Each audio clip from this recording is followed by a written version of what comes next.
Qu'est-ce qu'on appelle un joug familial? C'est-à-dire cette malédiction que lorsque c'est dans la famille, tout le monde échoue. Personne ne réussit. Ceux qui arrivent à avoir un peu de succès passent par beaucoup d'obstacles, beaucoup de souffrances et même parfois finissent encore par perdre. Il y a un peuple au Cameroun, appelé le peuple Bamileke, qui appelle ce joug familial le Nchop. Le Nchop, c'est quoi? Dans la tradition africaine, qu'est-ce que le Nchop? Le Nchop n'est pas ce qu'on a toujours défini. Ou alors le joug familial n'est pas ce qu'on a toujours défini. Qu'il y aurait quelqu'un qui serait venu enterrer quelque chose à la concession. Ou alors qu'il y aurait un individu de la concession qui se serait levé et par un pouvoir à enterrer quelque chose pour maudire toute la concession. Là, on ne parlera pas de joug familial ni de Nchop. Ici, on parlera d'un fétiche dans la concession qu'il faut creuser. Lorsqu'on parle de Nchop ou du joug familial, c'est une colère ancestrale qui vient du fait que la descendance de cette famille-là, à un moment de leur vie, ils ont arrêté de marcher sur la route de leurs ancêtres. Ça veut dire que ce par quoi les ancêtres vivaient, ce par quoi les ancêtres étaient vivifiés, le chemin qu'ils avaient choisi à un moment de la famille, à un moment de la vie, tous les membres de la famille, ils ont abandonné ce chemin-là. Ils ont arrêté de suivre ce chemin-là. Et par conséquent, donc, la colère des ancêtres sur eux, de leurs aïeux, qui les ont tourné le dos, a donc fait que ce joug familial s'enterre dans la concession, ou alors ce Nchop s'enterre dans la concession. Donc, en conclusion, pour dire que le Nchop ou le joug familial n'est pas une malédiction venue d'ailleurs, ou alors un fétiche, quelqu'un est venu enterrer. Non, c'est ancestral.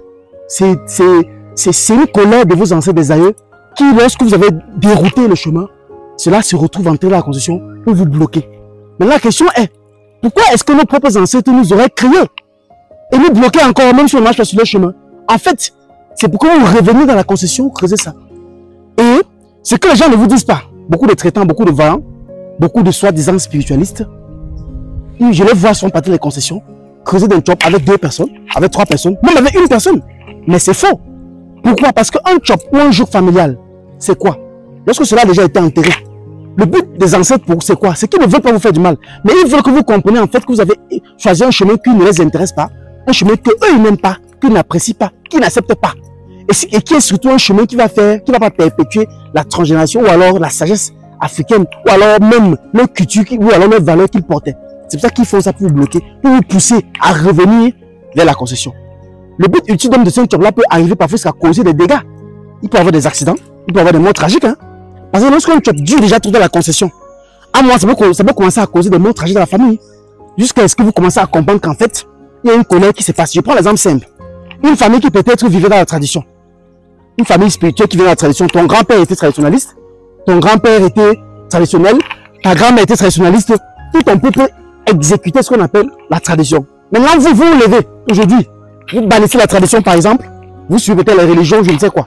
Ou alors vous levez, vous choisissez notre croyance qui est contraire à celle de votre famille. Cependant, vos ancêtres qui étaient des personnes très puissantes n'acceptent pas votre décision. Parce qu'ils voient que leurs sages ne vont pas être perpétués à travers la génération future. C'est pour ça donc que leur colère hantait ça.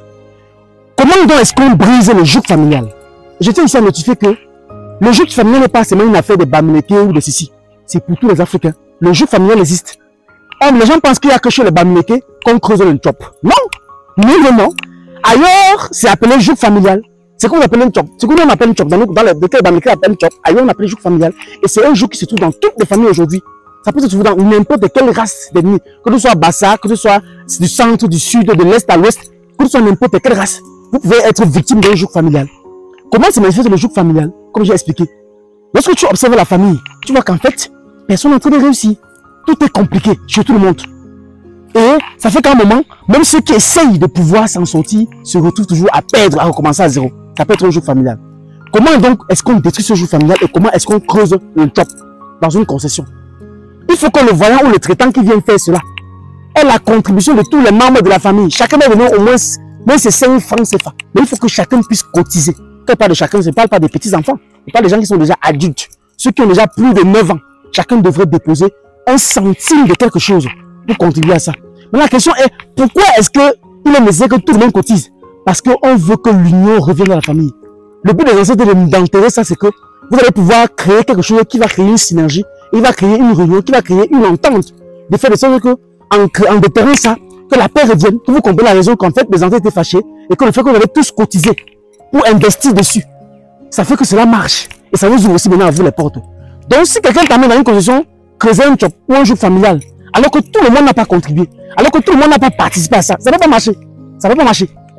Si quelqu'un t'appelle que non, il y a un job chez nous, même si les choses de famille, hein, il nécessite qu'il y ait des gens ou des personnes qui doivent contribuer à ça. Quelques tiers des membres de la famille influentent pour que cela marche. Sinon, c'est échoué. Parce que le but du stade, c'est quoi? C'est que les ancêtres vous bloquent pour qu'en revenant tous dans la concession, et que chacun cotise et ça crée une synergie. Et lorsque l'argent de tout le monde a été impliqué dans l'affaire, ça fait un déblocage à tout le monde aussi. Autrement dit, si maintenant la famille n'est pas d'accord, parce que dans la famille, aujourd'hui, il y a un jour familial, d'autres sont d'accord pour qu'on creuse, d'autres disent qu'on ne creuse pas, d'autres ne veulent pas partir, d'autres disent que non, je suis impliqué dans peut-être ma religion, ma tradition, je plais dans ce que je suis, dans le chemin que j'ai choisi. Qu'est-ce qui se passe en ce moment-là? En ce moment-là, le traitant qui est chargé de ça ne doit pas venir dire qu'il a creusé. Il doit sélectionner toutes les personnes qui sont d'accord pour que cela soit retiré. Et il coupe la malédiction sur eux, sans aller creuser. Pour creuser, il faut que jusqu'au jour où tout le monde va pouvoir cotiser. Sinon, il devrait rassembler tous ceux qui sont d'accord pour qu'on détruise ça. Et il coupe sa malédiction sur eux, avec un pouvoir, avec certaines pratiques qu'il peut pas dire ici, mais il saura quoi faire. Mais pas dire qu'il peut creuser. Parce que pour que n'importe quel voix, n'importe quel traitant aille dans une concession, creuser un quelconque job, si ça marche, ou alors si ça fonctionne, il faudrait que tous les membres de cette famille, ou ceux qui ont été touchés, puissent contribuer à cela pour donc détruire le joug familial. Je passe donc par ici pour dire quoi? Évitons les jougs familiales dans nos familles. Marchons sur le chemin de nos ancêtres. Les jougs familiales et les chops dans nos familles sont le résultat du fait que nous avons pris aujourd'hui leurs nouvelles pour ne pas relier ça à l'ère de nos ancêtres. Nous avons rejeté leur culture, rejeté nos valeurs, rejeté tout ce que nous avons comme tradition et connaissance ancestrale. C'est pour ça que les jougs familiales se retrouvent aujourd'hui. Beaucoup de souvent dans les familles aujourd'hui, que tu vois les conditions qui n'évoluent pas, c'est parce qu'il y a un joug familial. Il faut que chacun, quand vous laissez, réfléchissez sur l'idéologie de vos ancêtres. Que faisaient-ils? Que pratiquaient-ils? Je ne dis pas forcément que si vos ancêtres tuaient les gens, vous allez aussi commencer à buter les gens. Non. Il faut voir le bon sens des choses. Comment est-ce que la génération se perpétue? Qui est la personne qui avait gagné dans le bon sens? Et vous suivez ce sens des choses-là. Pourquoi en fait les jougs familiales soient déterrés d'une façon automatique ou alors que ça n'existe plus dans les concessions. C'était Luminendia. À très bientôt. Allez, merci.